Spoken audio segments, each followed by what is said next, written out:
sebelum masuk ke materinya, izinkan kalau mau kami memperkenalkan diri terlebih dahulu dari saya Rika ini, absen 30, teman-teman saya.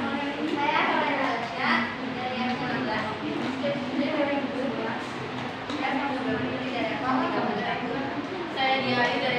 Saya Diayu absen 12. Saya Putri dari absen 19. Langsung saja ke materinya. Pertama ke pengertian buku besar. Buku besar adalah kumpulan akun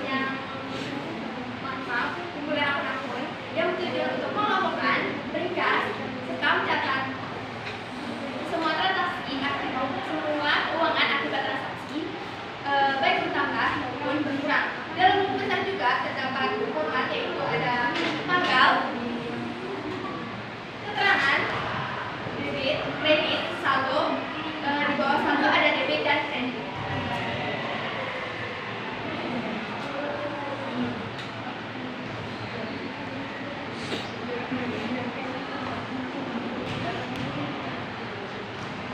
Juga di dalam buku besar, akun-akunnya itu memiliki halaman dan kolom-kolom tersembunyi untuk mencatat semua transaksinya.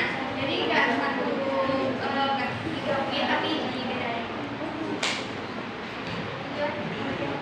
Nah, dalam akuntansi tujuan buku besar yaitu untuk mencatat seluruh transaksi keuangan secara terperinci dan berdasarkan akun-akun. Lalu untuk memudahkan penelusuran serta penyusunan laporan keuangan juga. Antara itu neraca saldo,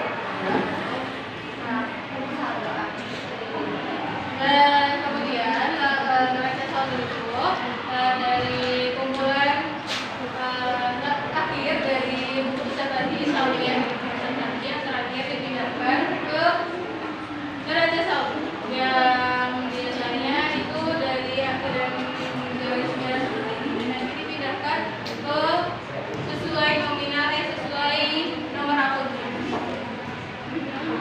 antara itu neraca saldo ada yang saldo akhir dari seluruh akun ke buku besar dan neraca saldo bertujuan untuk merangkum saldo akhir dari seluruh akun dalam buku besar dan memeriksa keseimbangan antara total debit dan kredit sebagai langkah awal sebelum penyusunan laporan keuangan.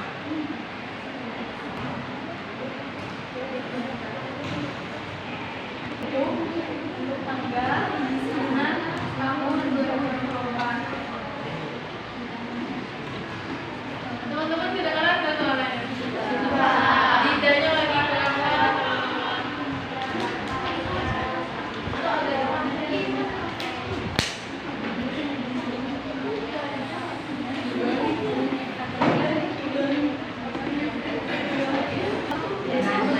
Otomatis di bawah tahun itu Desember. Lalu kalau bisa kan biasanya itu dari layar balance. Nah, untuk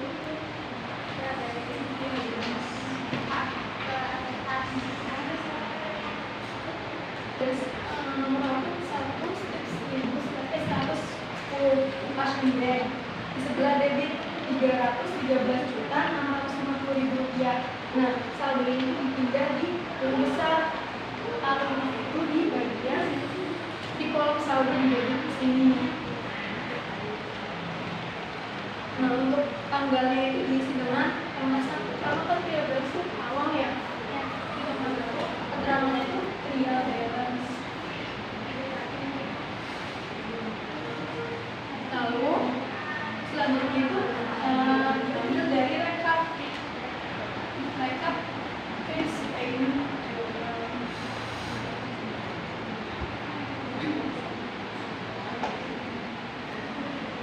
Di sila kredit sebesar 95.500.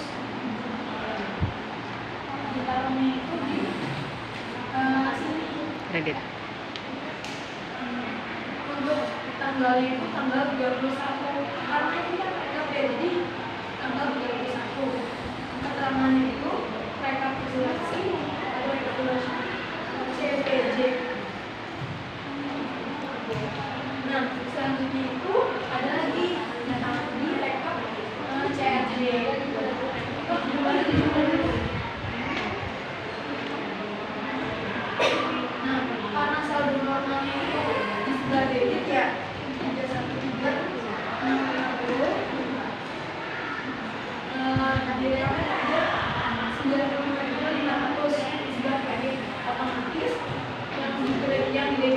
kurangin 95 juta.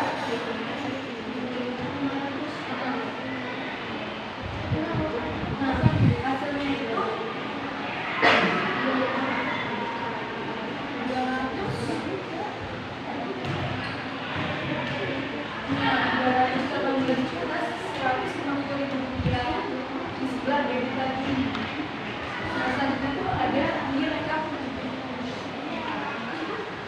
CNJ di sebelah debit sebesar 59.070.000. Istimewa juga besar di sebelah debit sebesar 59.070.000. Nah, untuk tanggalnya itu tanggal itu disidangan tanggal 21. Keterangannya rekap CRJ. Lalu karena ini debit ketemu debit otomatis tambah, jadi hasilnya itu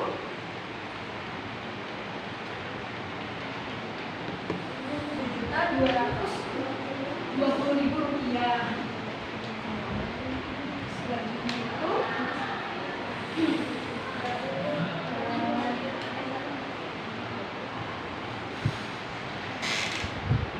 Selanjutnya itu utang dagang ataupun utang dagang. Caranya itu sama, untuk tanggal itu diisi dengan 2024 dulu, tahun terjadi transaksi, terus Desember, terus tanggal 1 dia balance. Kebetulan nih dia balance kan ada nominalnya ya.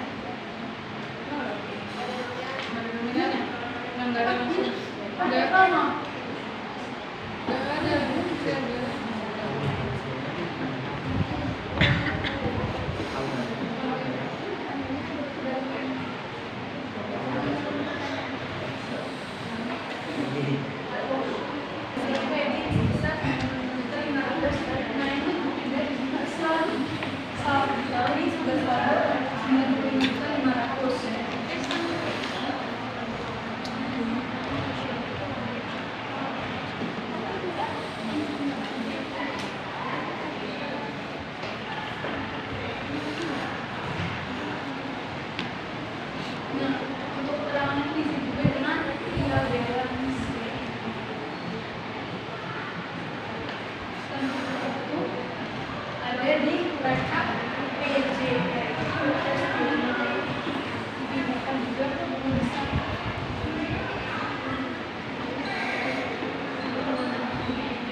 Selanjutnya itu ada di rekap CPJ.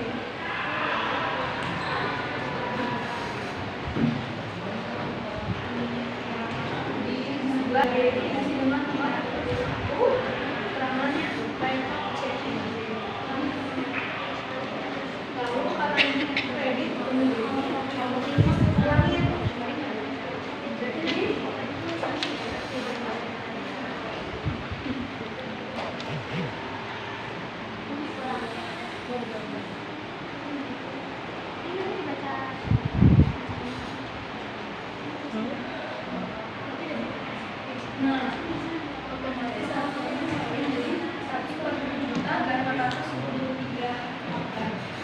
Dia belok. sebesar 16.918.000 rupiah.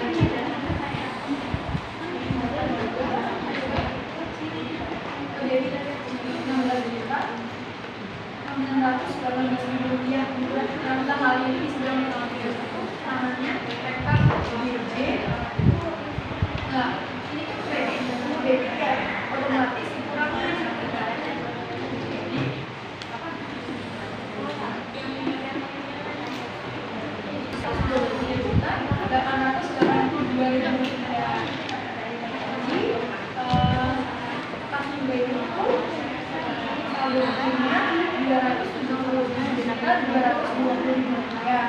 Nah, utang dagangnya atau konsumsinya itu saldo akhirnya di sebelah kanan sebesar Rp123.882.000. Selanjutnya itu setelah nilai besar akan ada saldo. Itu kita ngambilnya hanya dua akun, yaitu akun yang saldo namanya debit dan saldo namanya kredit, yaitu akun tunai dan utang dagang. Nah, jadi setelah ini itu kita tutup nih, soalnya kan kita udah masukin semua dari rekap dengan garis merah di bawahnya saldo akhir dari akun kredit dan juga utang dagang di dalam di bawah ini.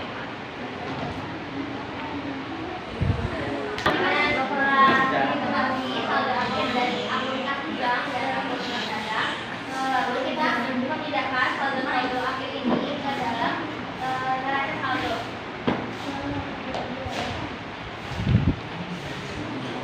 Jadi format neraca saldo itu ada nomor akun, nama akun, dan debit dan kredit. Seperti yang sudah dijelaskan tadi oleh Salsa, neraca saldo digunakan untuk merangkum seluruh akun dalam perusahaan dan juga digunakan untuk mengetahui jumlah saldo akhir dari akun-akun perusahaan tersebut. Jadi ya, tadi kita udah memakai akun saldonya itu ada gas di bank dan utang dagang. Nah, nanti cara mengisinya jadi cara mengisi neraca saldo yang pertama nomor akunnya dulu dimasukkan tadi di bank itu nomor akunnya 1.110. Nama akunnya diisi dengan kas gelap. Dan untuk nominal selanjutnya lagi kalian di buku besar yang tadi. Di sini di buku besar itu sudah saldo akhirnya berada di bulan kredit. Nanti kita masuk debit. Di sebelah debit. Jadi nanti kita itu melihat dari sini lalu dipindahkan ke neraca saldo.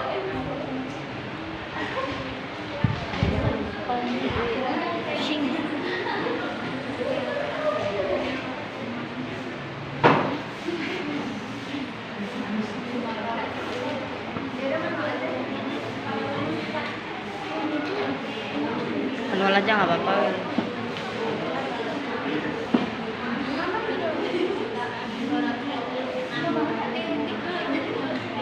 Kedua itu diisi dengan nomor akunnya yang tadi kita pakai contoh, yaitu utang dagang 2/110. Nama akunnya diisi dengan utang dagang.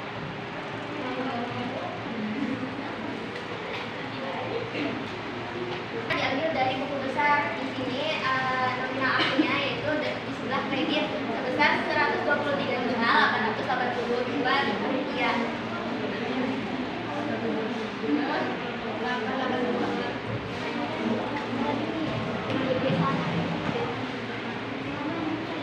Itu nggak ada angkanya.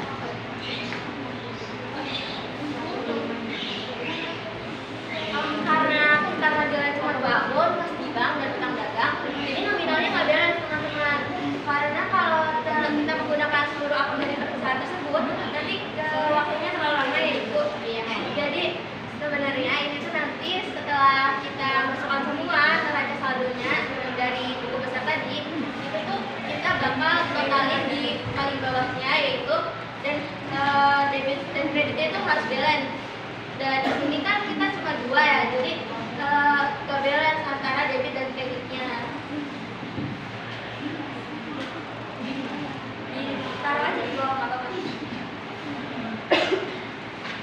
Jadi nanti semua ini diambil dari nominal akhir dari besar perhitungan tadi. Nah, pasti itu nanti hasilnya akan balance seperti ini.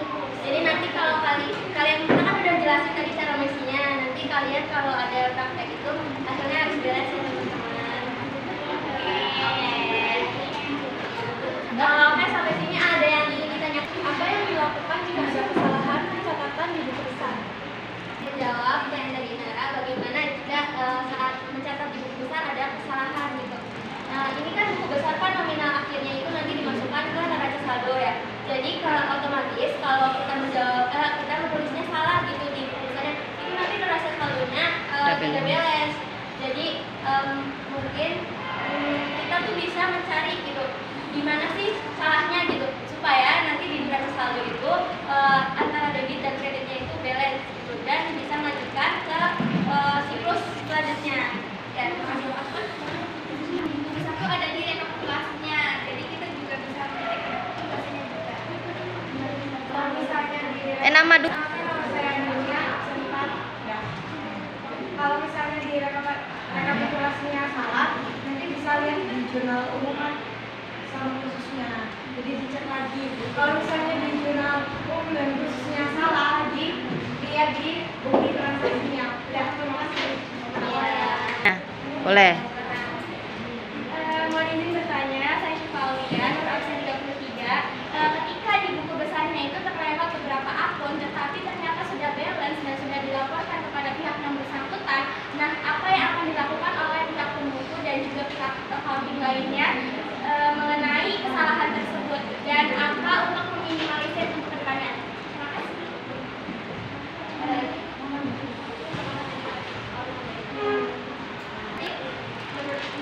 Menjawab menurut kita itu ketika di buku besarnya itu salah bagaimana nanti ternyata terlewat.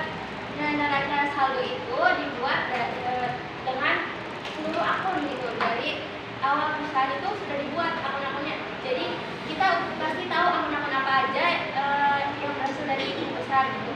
Nah, nanti di buku besar kan nominalnya dimasukkan ke neraca saldo. Otomatis kita tuh ngisi neraca saldo tuh melihat dulu ke buku besar, tapi sambil lihat juga di neraca saldonya kan udah ada akun-akunnya tuh. Kayaknya kalau untuk itu tidak mungkin terlewat ya, tapi bisa aja karena kan bisa nggak fokus atau kendalanya. Jadi itu pasti kan ada siklus selanjutnya. Nah, di siklus selanjutnya itu terganggu. Jadi pasti akan ada pengecekan ulang sebelum dilaporkan ke yang pihak pusatnya gitu.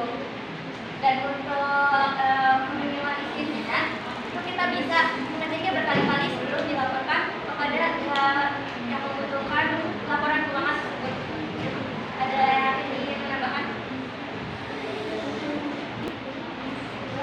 Assalamualaikum warahmatullahi wabarakatuh. Waalaikumsalam warahmatullahi wabarakatuh. Perkenalkan, nama saya Sumarni dari absen 32. Izin menambahkan, jikalau ada suatu pencatatan yang terlewat pada buku besar yang terjadi pada saat itu dan ternyata di real balance sudah balance, itu kita bisa membuat buku besar koreksi seperti yang telah Ibu Odi jelaskan. Yang lain kalau misalnya ada yang terlewat, kita buat koreksinya. Di situ kita cari apa nih yang terlewat. Nah, kita masukin ke buku besar tersebut, terus nanti kita ulang lagi. Dan untuk meminimalisir kesalahannya, itu kita harus teliti. Kita kan akuntansi, anak akuntansi. Nah, kita tuh harus teliti dalam suatu pencatatan. Nah, kita tuh harus menganalisis terlebih dahulu transaksi tersebut. Kalau udah benar baru kita masukin. Dan kita itu harus mengeceknya berkali-kali agar suatu transaksi tersebut itu benar. Ya, terima kasih.